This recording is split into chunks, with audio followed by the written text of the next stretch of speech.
कक्षा 10वीं का सैंपल क्वेश्चन पेपर जो बोर्ड सीबीएसई बोर्ड ने रिलीज किया है 2021 का, उसको देख रहे हैं। मार्किंग स्कीम भी देख रहे हैं और क्वेश्चन आंसर्स भी देख रहे हैं इसके। तो पार्ट बी हम आ गए हैं। पहले जो डिस्कशन हमारा हो चुका है इसमें इंटरनल चॉइसेस है, जहां होंगे मैं आपको बताऊंगा।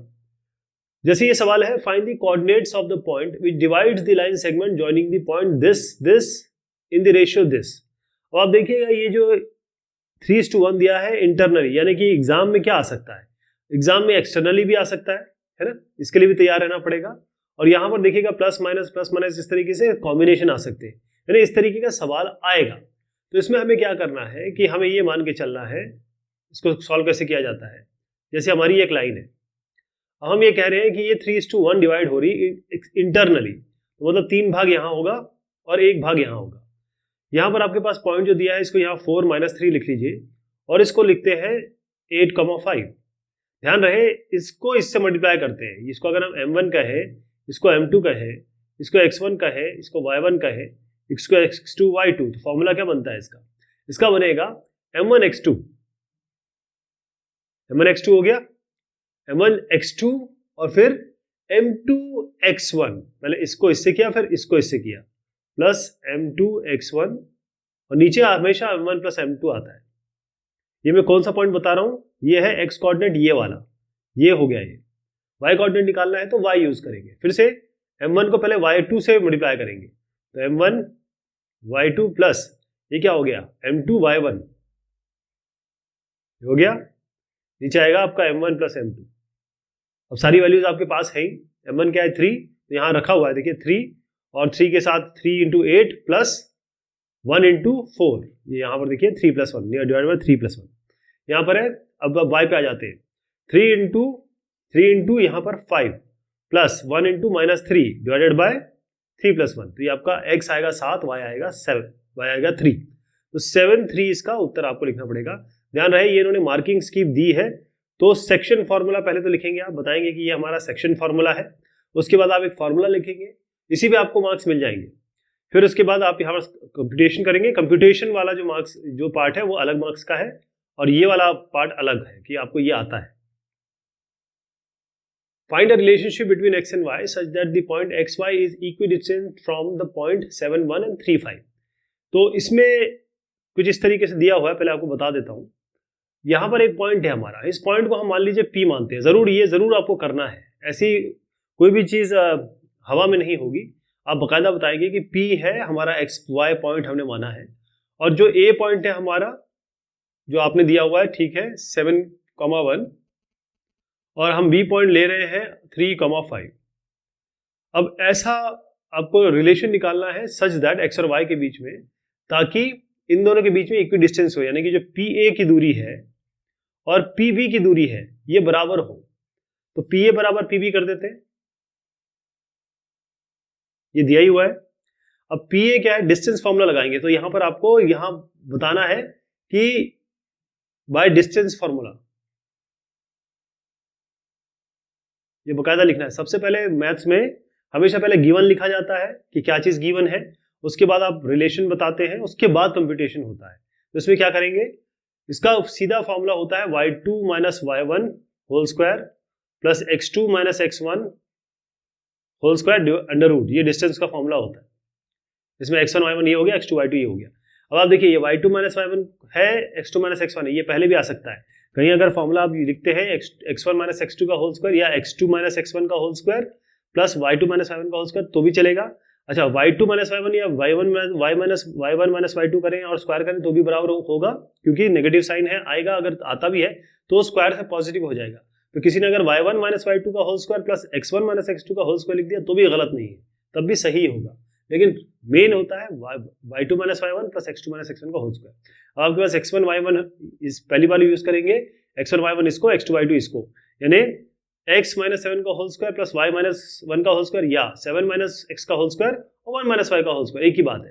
लेकिन क्या है कि जो ये अंडर रूट में आ रहा है, तो अंडर रूट हटाने के लिए हम पहले इसको स्क्वायर कर देंगे ताकि अंडर रूट ना आए। तो आप देखिए x माइनस 7 का होल स्क्वायर y माइनस 1 का होल स्क्वायर, इससे डिस्टेंस हो गया। सिमिलरली आप इससे करेंगे कि x माइनस 3 का होल स्क्वायर y माइनस 5 का होल स्क्वायर, ये PB हो गया। स्क्वायर लगा रखा है आपने तो अंडर रूट हट जाएगा। अब इसको जरा इक्वेट करेंगे, इक्वेट करेंगे मतलब आपको इसको खोलना है, इसको a square plus b, a square minus b square, a square a minus b का whole square, a square plus b square minus 2ab के फॉर्म में से खोलना है।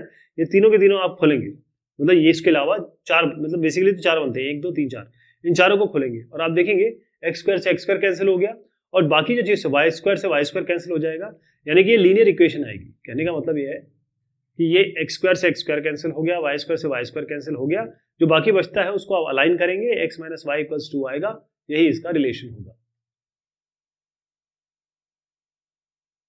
इन this figure if LM is parallel to CB, ये जो LM है ये पैरेलल है CB या BC के, ये इसके पैरेलल है, and LN is parallel to CD, यानी कि LN और CD एक दूसरे के पैरेलल है।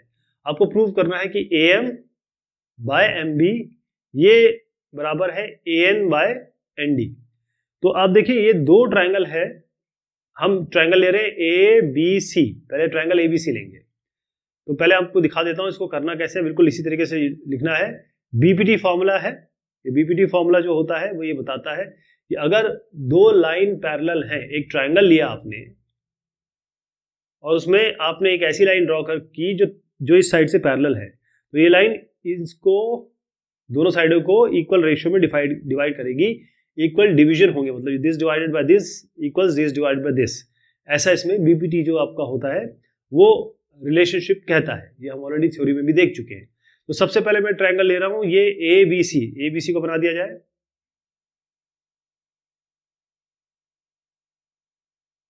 ये A है, ये B है, ये C है और ये पैरेलल लाइन है, ये दोनों पैरेलल बताया गया है, ये M है, ये L है। तो इससे क्या मिलेगा, AM बाय MB बराबर BPT से निकाल रहा हूं मैं, by AL by LC, AL by LC, ये हो गया, इनको 1 मान लीजिए। अब आइए दूसरे ट्रायंगल पे ACD या ADC, ये ट्रायंगल हो गया, स्ट्रेट लाइन से बनाता हूं, ये और ये क्या है A, ये क्या है DC। अब लाइन क्या पैरेलल है, ये वाली LM, ये LN हो गया। अब आप देखिए ये लाइन इसके पैरेलल है तो सेम चीज BPT लगाएंगे, दूसरे में भी आप BPT लिखेंगे, क्या होगा AL बाय LC बराबर AN बाय ND, ये आपका दो हो गया। तो अगर मैं आपसे कहूं ये x है, ये y है और ये y है, ये z है, तो अगर x बराबर y है और y बराबर z है, इसका मतलब x बराबर z हुआ ना, है कि नहीं, यानी AM बाय MB भी AL बाय LC के बराबर है और AN बाय ND भी AL बाय LC के बराबर है, ये दोनों तो कॉमन है इसमें, इसका मतलब AM बाय MB बराबर है AN बाय ND, यही प्रूव करना था, यही चीज आ गई, यानी ये वाला जो चीज है ये इसके बराबर हो गया, AM by MB is equal to AN by ND. A quadrilateral ABCD is drawn to circumscribe a circle. Prove that AB plus CD बराबर AD plus BC. अब एक सर्कल जो है वो एक क्वाड्रिलेटरल में सर्कमस्क्राइब है। सर्कमस्क्राइब का मतलब है एक तो ये क्वाड्रिलेटरल के अंदर है सर्कल, और दूसरा ये है कि ये सर्कल चारों साइडों को छू रहा है, टच कर रहा है। ओके, इस क्वेश्चन को सॉल्व करने के लिए सबसे इंपॉर्टेंट ये होता है कि इसमें सबसे इंपॉर्टेंट जो लाइन आएगी वो ये आएगी, ये वाली जो मैं ये कह रहा हूं। कैसे, आप सबसे पहले बताएंगे कि कोई भी अगर आपका सर्कल है और आपने किसी जगह से टेंजेंट भेजी या टेंजेंट आई या टेंजेंट इंटरसेक्ट कर रही है, तो ये टेंजेंट बराबर होंगी, बस यही है इसकी सारी, इस प्रॉब्लम की जो सोल्यूशन है वो यही है। कैसे, अब देखिए एक एक करके बताऊंगा। ये D है और DS और DR, यानी कि DC जो साइड है और DA जो साइड है उसमें DS और DR टेंजेंट है, मतलब ये D है तो ये R है और ये क्या है, ये आपका S है, तो इसका मतलब DR बराबर DS हो गया। तो लिख दीजिए, यहां पर आप बाकायदा इसको लिखेंगे, ठीक है, length of tangent from an external point to a circle are equal, ये बताएंगे। तो एक करके लेते हैं, पहले लेते हैं DR ये बराबर है DS के, ये हो गया। दूसरा ले लेते हैं ये CR और CQ, तो CR और CQ ये बराबर है। चलिए इस पे आ जाते हैं, AP और AS बराबर है क्योंकि A से टेंजेंट गई है, तो AP बराबर AS ये हो गया। अब B पे आ जाइए, BQ बराबर BP, तो BQ बराबर BP, चलिए ये तो बन गया हमारा, ये तो हम सारे इसी से ले आए। अब हमको लाना है A B plus C D. तो ए बी क्या होगा, ए बी है A P plus P B. देखिए ए पी कहाँ है, ये हो गया, और बी पी यहाँ हो गया। तो थोड़ा सा उलट देते हैं इसको, यानी उसी हिसाब से लिखेंगे हम। देखिए ए पी बराबर ए एस है, ये बी पी को यहाँ ले आएंगे, बी पी बराबर बी क्यू, क्योंकि हमको जोड़ना है। ये हो गया। अब यहाँ पर आ जाइए डी आर, डी आर और आर सी, ये बराबर, ये इसको जोड़ेंगे तो D R plus R C. यहाँ पर क्या है, आपको लाना है ए बी और सी डी। सी डी के लिए आया है डी आर और आर सी, तो डी आर यहाँ है, आर सी यहाँ है, तो ये बिल्कुल सही लिखा हुआ है। डी आर कर दीजिए इसको, आर सी बोल दीजिए या सी आर बोल दीजिए, जैसे भी, सी आर आर सी एक ही बराबर है। तो डी एस हो गया डी सी क्यू। चलिए अब हम क्या करेंगे, ये जो ए एस है, ये वाला जो है ए पी और बी पी, ए पी और बी पी ये हो गया, और यहां से क्या मिल रहा है डी आर और ये। तो आप क्या करेंगे, ये लेफ्ट हैंड साइड जो आपको दिख रहा है इसको जोड़, पूरे को जोड़िए और राइट हैंड साइड को भी जोड़ दीजिए। तो कैसे जोड़ेंगे, D R plus R C, left hand side ये, अब ये कर लीजिए, plus A P plus B P बराबर किसके है, डी एस और एस ए। तो ये आप ए एस डी एस के साथ लिखेंगे, प्लस ए एस, वैसे तो सब जोड़ रहे हैं, मैं बस इन दोनों को साथ लिख दे रहा हूं ताकि हमारा उत्तर आ जाए। और फिर आपका क्या आया, ये सी क्यू और क्यू बी, तो इन दोनों को साथ लिख दीजिए, सी क्यू और बी क्यू या क्यू बी, जो भी आप बोले इसको, ठीक। तो D R plus R C क्या हो गया, ये D R plus R C D C हो गया, plus A P plus P B क्या हुआ, ए बी हो गया, D S plus A S क्या हुआ, D S plus A S, ये पूरा डी आ गया, और अब C Q plus Q B क्या हो गया, सी बी हो गया। यही आपको प्रूव करना था। तो बस ये सी बी जो है इसको बी सी कर दीजिएगा, इसकी जगह ए डी लिख दीजिए, इसके एक ही बात है, बी सी कर दीजिए। ये आपका ये हो गया डी ए बी और सी, ए बी ए डी और बी सी बराबर हो गया ये आपका ए बी प्लस, मतलब जगह चेंज कर रहा हूँ केवल इसको दिखाने के लिए, क्योंकि इधर इसको इससे जोड़े, इसको इससे जोड़े, एक ही बात है। डी सी और सी डी एक ही बात है, वो तो हमने जैसे लिया वैसे दिखाई दे रहा है। उन्होंने कहा सी डी तो सी डी ले लेंगे। ये हो गया prove. Draw a line segment of length 7.8 cm and divide it in the ratio 5:8. Measure the two parts. तो इसमें क्या करना है आपको, देखिए ये सब इसको जानने की जरूरत नहीं है, एक एग्जांपल मैंने केवल आपको बताया है, क्योंकि 7.8 का हो सकता है 7.6 हो जाए, हो सकता है 5:8 जो हो वो 4:9 हो जाए, कुछ भी हो सकता है। आपको ये क्वेश्चन का आंसर नहीं चाहिए, आपको ये कॉन्सेप्ट चाहिए कि कॉन्सेप्ट कैसे होता है।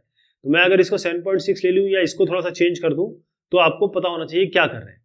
लेकिन इसमें सारी जो चीज है वो ये हुई है। देखिए सबसे पहले हम क्या करेंगे, ये 7.8 सेंटीमीटर की लाइन बनाएंगे। ये मान लीजिए ए है, ये बी है, 7.8 की आप लाइन बना लीजिए। उसके बाद एक एक्यूट एंगल लीजिए, मतलब अपने जो ज्योमेट्री बॉक्स में चीजें हैं आपको पता है कैसे बनाना है।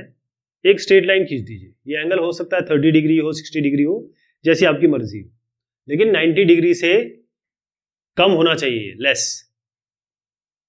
90 डिग्री से कम होना चाहिए। अब आप क्या करेंगे, आपके पास क्या है 5:8 है, 5:8 मतलब 5 + 8, ये 13 हो गया ना। तो आप इसमें 13 मतलब अपना वो जो कांटा होता है उसको लीजिए, पेंसिल लगाइए और थोड़ा छोटा कर लीजिए और 13 बार काटिए इसको। इसका मतलब यहां पर कांटा रखिए और यूं काटिए एक बार, फिर ये 2 3, 1 2 3 4 5 6 7 8 9 10 11 12 13, ये हो गया। देखिएगा कितने पार्ट बने, 1 2 3 4 5 6 7 8 9 10 11 12 13 पार्ट बन गए।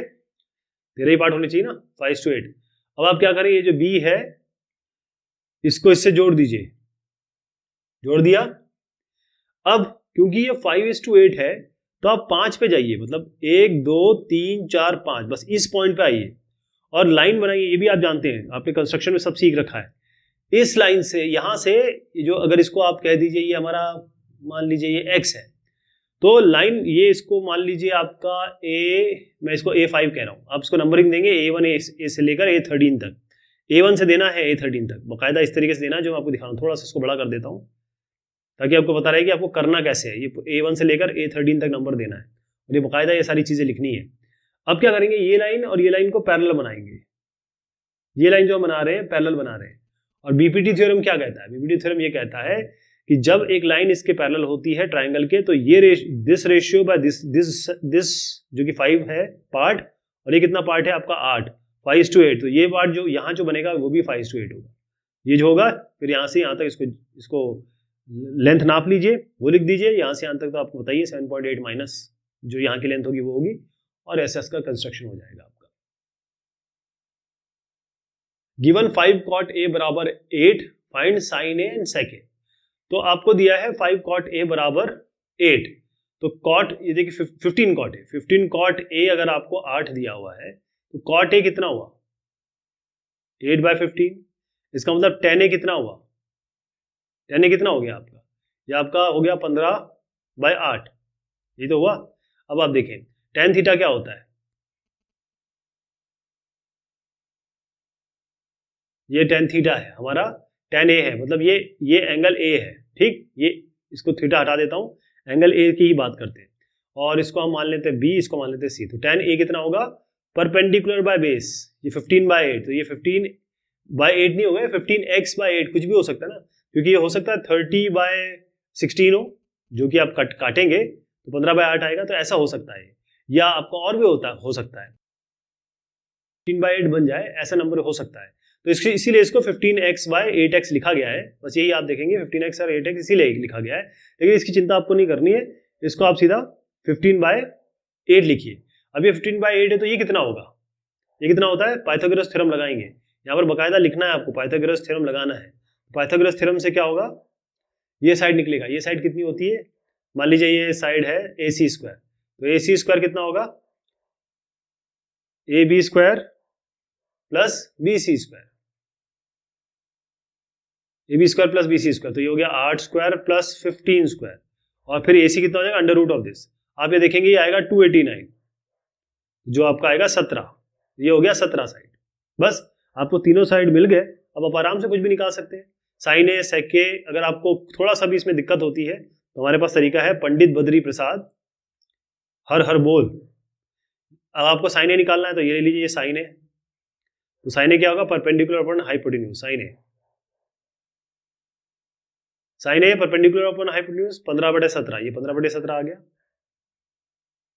अब आपको चाहिए सेक ए क्या होगा, ये b/h होता है cos, और सेक क्या इसका उल्टा होता है h/b हो जाएगा, तो सेक ही करते हैं, सेक हो जाएगा हाइपोटेन्यूज बाय बेस। हाइपोटेन्यूज कितना है इसमें, cos ए पंडित बद्री प्रसाद हर बोल, सेक है, सेक है आपका base hypotenuse by base. Hypotenuse क्या आ रही है इसमें 17, और बेस कितनी है इसमें 8, ठीक है, तो 17/8 आपका सेके आ गया। यहाँ ध्यान दीजिएगा, ये कॉसे बताया गया है, ये हमको कॉसे नहीं बताना है, हमको सेके बताना है, गलत हो जाएगा यहाँ मामला, कॉसे नहीं पूछा आपसे, सेके पूछा है, तो ये 17/8 लिखेंगे। Find tan p minus cot r, tan p minus cot r। इसमें आपको थोड़ा सा ये समझना होगा, इसमें जो ट्रिक है वो यही है कि एंगल चेंज हो रहे हैं, तो ये एक बार tan p पूछा है, tan p जब होगा तो परपेंडिकुलर ये हो जाए, क्योंकि इस एंगल के अपोजिट जो है वो परपेंडिकुलर हो जाएगी, ये बेस हो जाएगा। तो मैं दो तरीके से ट्रायंगल बनाऊंगा, उससे आप समझेंगे। कॉट आर में तो कोई भी दिक्कत नहीं आएगी, पहले कॉट आर बता देता हूँ। कॉट आर क्या होगा, पहले तो ये साइड निकालना पड़ेगा आपको, ये 12 है ये 13 है, पहले तो ये साइड निकल के आएगा।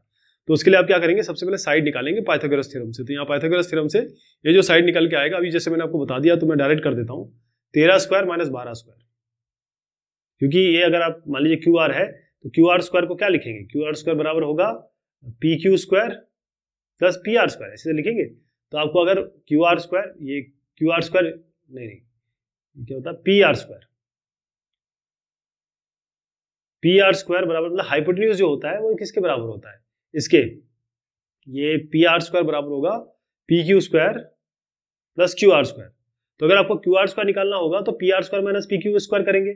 PR आपका है 13 और PQ है 12, तो अंडर रूट 13² माइनस 12², जो कि आपका आएगा अंडर रूट 25, तो 5 आ जाएगा। तो ये आपका 5 हो गया। मैं मान के चल रहा हूँ कि ये आपको आइडिया है, तो 5 ले लेंगे। अब आप देखें कॉट आर पहले ले लेते हैं, ये थोड़ा इजी लग रहा है ना, क्योंकि ट्राइंगल वैसे ही बना हुआ है।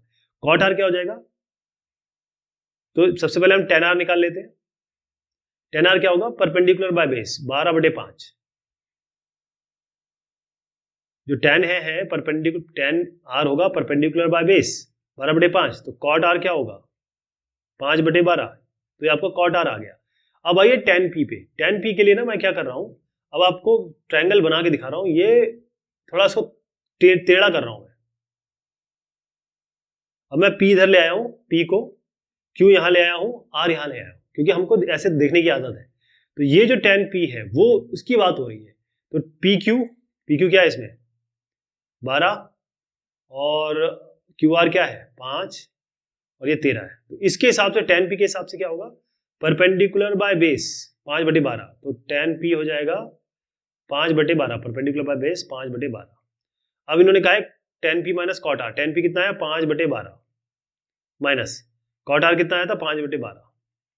5/12 5/12 तो एक ही है, 0 हो गया है। ठीक है। How many terms of AP 9, 17, 25 must be taken to give a sum of 636। तो एपी दिया हुआ है, कितने टर्म इसमें लेने हैं जो सम 636 दे दे। तो अच्छी बात यह है कि आपको पहले तो ए मिल गया, इस एपी का ए मिल गया। 17 माइनस 9 करिए या 25 माइनस 17 करिए, कितना आ रहा है 8। तो कॉमन डिफरेंस भी मिल गया, ए आपका 9 हो गया। कॉमन डिफरेंस कितना हो गया 25 माइनस 17 करेंगे तो 8, 17 माइनस 9 करेंगे तो 8, कॉमन डिफरेंस भी आ गया। और ये 636 सम आ गया, तो सम भी आपको दिया है 636। इसमें तो कुछ नहीं करना है, इसको सीधा फॉर्मूला लगाना है आपको। बस इसमें थोड़ी सी एक चीज आएगी जो आपको थोड़ी सी मेहनत करनी पड़ेगी, पहले बता देता हूं। सम क्या है 636, सम क्या होता है n/2 2a plus n minus 1 into D. n/2 n निकालना है इसमें, 2a 2 into a 2 into 9 plus n minus 1 into D कितना 8। जब इसको आप सॉल्व करेंगे तो एक इक्वेशन आएगी जो क्वाड्रेटिक इक्वेशन आएगी, जो कि ये आप देख रहे हैं, बल्कि ये आएगी। थोड़ा सॉल्व करेंगे इसको, 2 से डिवाइड करिएगा आप, तो आपको 4n² प्लस 5n माइनस 636 आएगा। अब इसको अगर आप करने चले, मैं आपको ये क्लियर बता देता हूं, इसको अगर आप करने चले नॉर्मल तरीके से, जैसे हम x² माइनस 2x प्लस 1 इस तरीके से स्मॉल इक्वेशन करते हैं, तो आपको बहुत समय निकल जाएगा, मैं आपको गारंटी दे रहा हूं। तो आपको जब ऐसे आप फंस जाए और एग्जाम का समय है, तो आप बिल्कुल दिमाग से निकाल दीजिए कि हमें इसको फैक्टर बनाने हैं। आप सीधा इसमें श्रीधराचार्य फॉर्मूला लगा दीजिए। श्रीधराचार्य फॉर्मूला क्या कहता है, minus B plus minus under root B square minus 4ac/2a। इसमें क्या है, ये a आपका 4 हो गया, b आपका 5 हो गया, और c जो है माइनस 636 हो गया। सीधा यहाँ उतारिए, n की वैल्यू आप देखिएगा, एक बार ये प्लस लेके चलिए, एक बार ये माइनस लेके चलिए, क्योंकि ये तो माइनस है ही, एक बार प्लस एक बार माइनस। जब आप इसको लेंगे तो एक बार n 12 आएगा, n आपका माइनस 53/4 आएगा। अब n तो नेगेटिव हो नहीं सकता ना, n कितने के कम नेगेटिव नंबर कहाँ हो सकते हैं, पॉसिबल ही नहीं है। तो ये हटा दीजिए इसको, n 12 यही आपका उत्तर है। ऐसे करेंगे इसको। Prove that √3 is an irrational number. अब ये √3 इर्रेशनल नंबर, आपकी किताब अगर आप एनसीईआरटी की किताब देखेंगे उसमें एग्जाम्पल है, और इसमें जितने भी क्वेश्चन है, एक अच्छी बात बताता हूं आपको कि हम लोग क्या करते हैं, हम लोग सीधा सोल्यूशन पे जंप कर जाते हैं। जितने भी हमारे एक्सरसाइज के क्वेश्चन है वो सोल्यूशन हम करने लग जाते हैं। हम ये नहीं देखते कि जो हमारे एग्जाम्पल दिए हुए हैं, इसमें कम से कम नहीं तो 50% से 40% सवाल जो आप देख रहे हैं इस पेपर के, सैंपल क्वेश्चन पेपर के, वो सारे के सारे किससे आए हैं, वो एग्जाम्पल से आए हैं, एग्जाम्पल है वो। तो आपको एग्जाम्पल बहुत अच्छे से करने हैं। Prove that √3 is an irrational number. तो इसको प्रूव करने का जो तरीका होता है, √3 है, जो भी रूट आप में दे दी जाए, उसका तरीका एक ही है। √3 हम ये मान के चलेंगे कि √3 जो है वो इरेशनल नहीं, वो रैशनल है। मान के चलेंगे कि रैशनल नहीं, रैशनल है, और आगे चल के हम इसे प्रूव कर देंगे कि अरे ये तो हमने गलत माना था, इसका मतलब ये रैशनल नहीं है, ये रैशनल है। ऐसे प्रूव करते हैं इसको। तो √3 को हम रैशनल मान लेते हैं। रैशनल का मतलब क्या होता है, वो जो भी नंबर p/q फॉर्म में आप दिखा सकते हैं वो रैशनल होता है। तो p/q फॉर्म दिखा दें, और p/q जो होंगे वो को प्राइम होने चाहिए। को प्राइम का मतलब ये होता है कि इनके बीच में कुछ भी कॉमन ना हो। जैसे मान लीजिए p/q आपका 13/7 है, ये होना चाहिए। ऐसा नहीं होना चाहिए कि 14/7 कर दें आप, तो 7 दूनी 14 हो जाएगा। ऐसे नहीं करना आपको 13/7 की तरह मान के चलना है। तो p/q हो गया। इसमें क्या करिए, अब इसको यहाँ मल्टीप्लाई कर दीजिए, तो p बराबर हो गया √3q, ये हो गया। अब या तो फिर आप √3 रखिए, कोई बात नहीं, ऐसे भी कर सकते हैं आप। इसको स्क्वायर कर दीजिए, तो 3 बराबर p² q², अब मल्टीप्लाई कर दीजिए। तो क्यू स्क्वायर 3q² बराबर p² आ गया। इसका मतलब ये है, और अगर आप इसको इस तरीके से देखना चाहें कि 3 नीचे आए तो q² बराबर आप लिख दीजिए p²/3, p²/3। तो p²/3 इसका मतलब ये है कि p² को 3 डिवाइड कर रहा है। अगर मैं p² को लिखता हूं ये 3 × 3, p अगर आपका 3 है, एग्जाम्पल दे रहा हूं, p अगर 3 है तो 3 × 3/3, तो 3 इसको भी डिवाइड कर रहा है, 3 इसको भी डिवाइड कर रहा है, यानी कि अगर p² को डिवाइड कर रहा है तो p को भी डिवाइड कर, इंडिविजुअली भी तो डिवाइड कर रहा है, क्योंकि डिवाइड करने के बाद ही तो आपका q² आ रहा है। इसका मतलब p² जो है मतलब 3 इसका फैक्टर है, क्योंकि डिवाइड करके ही तो q² आ रहा है। ओके, अब एक और काम करिए, इस p को आप मान के चलिए 3c है। इसको क्यों माना, क्योंकि मैंने आपको 3 का एग्जांपल दिया। इसको मान के चलिए 3c है, ठीक। अब q² बराबर क्या हो गया, 3c², 3c ये तो स्क्वायर है ही, बाय 3। ओके, हम p को 3c मान रहे हैं, 3c² मतलब 3² c²/3 ऐसा कर सकते हैं आप, या ये कहें कि ये 9 हो गया और ये 3 आने चाहिए, तो 3q² बराबर 9c²। इससे क्या हो रहा है कि 3 जो है वो डिवाइड कर रहा है, अगर इसको मैं इसको 3 कर दूं तो 3 डिवाइड कर रहा है किसको, q² को भी, क्योंकि अगर मैं यहाँ पर 9 ले आऊं नीचे और c² को बोलूं कि भाई 3q²/9 है, तो c² जो है ये हमें क्लियर बता रहा है कि भाई ये तो q² भी डिवाइड हो रहा है 3 से, 3 से 9, q² भी 3 से डिवाइड हो रहा है। तो यहां से हमने प्रूव कर दिया कि p भी डिवाइड हो रहा है 3 से और q भी डिवाइड हो रहा है 3 से। इसका मतलब 3 जो है वो फैक्टर है q का भी, 3 फैक्टर है p का भी, दोनों का ही फैक्टर है। अब हम तो पहले मान के चले थे ना साहब कि इनका कोई भी फैक्टर नहीं है, ये कोप्राइम है, ये तो गलत हो गया। यहां से हमने प्रूव कर दिया कि नहीं ये तो गलत हो गया।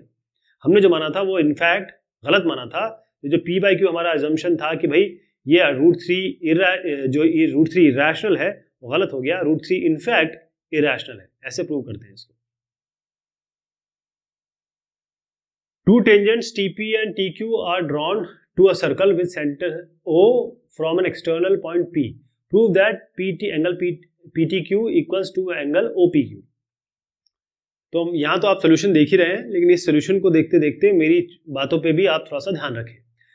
ऐसे लिखना है, रिक्वायर्ड क्या है, जब भी यहाँ प्रूविंग होती है, रिक्वायरमेंट होती है या प्रूविंग जब होती है तो आप बताते हैं यूजर को कि हम जानते हैं, या एग्जामिनर को कि हम जानते हैं आप क्या पूछ रहे हैं, पहले आप ये बताएंगे।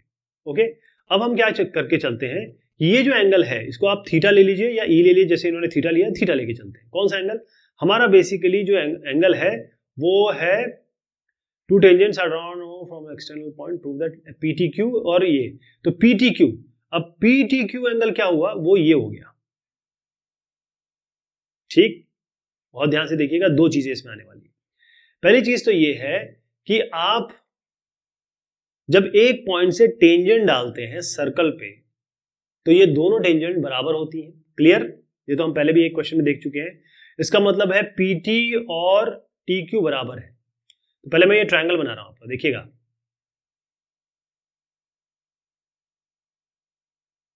ये ट्रायंगल बन गया। कौन सा, ये T हो गया, ये P हो गया और ये Q हो गया।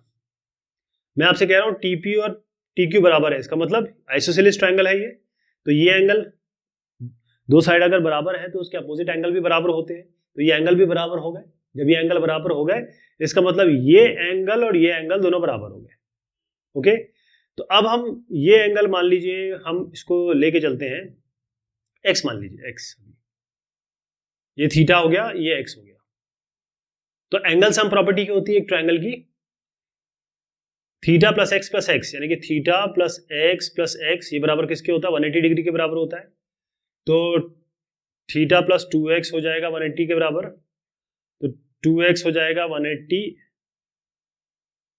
माइनस थीटा के बराबर, और x कितना हो जाएगा 180 माइनस थीटा बाई 2 से डिवाइड कर लीजिए इसको, 180/2 होता है 90 और ये theta by 2, 90 minus theta by 2 आ गया। तो ये x एंगल आ गया 90 माइनस थीटा बाई 2, यहाँ तक कंप्लीट हो गया।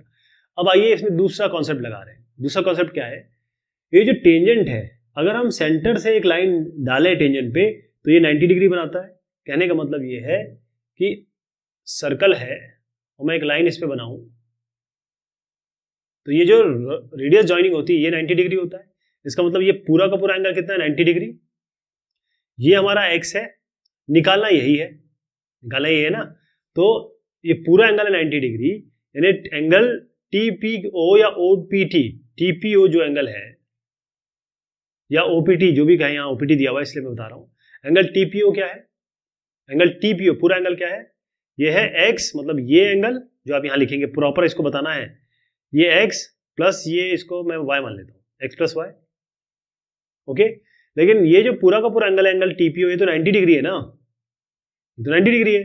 90 बराबर x प्लस वाई, x तो हम निकाल चुके हैं 90 माइनस थीटा बाई 2, तो जो इम्प्लाई है 90 बराबर 90 माइनस थीटा बाई 2, ठीक है, और इक्वल्स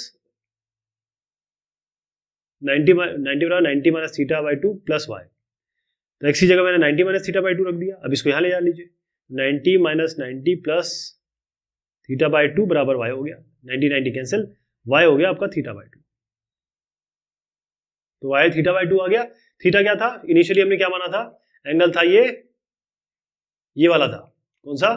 PTQ, PTQ तो था, तो आपका थीटा है PTQ, इसको ऐसे से लिख देते हैं, इसको थीटा बराबर 2y, तो आपका एंगल y ये हो गया थीटा बाई 2, ठीक। तो एंगल OPQ क्या हो गया? ये जो थीटा है, y जो मैंने बताया, y जो थीटा बाई 2 है ना, तो angle OPQ is equal to angle PTQ by 2, इसको ही लिख दीजिए आप, ये हो गया। और चाहे तो आप इसको 2 से मल्टीप्लाई कर दीजिए, तो एंगल आपका जो PTQ हो गया वो बराबर हो गया 2 इंटू OPQ, ऐसे आ जाएगा।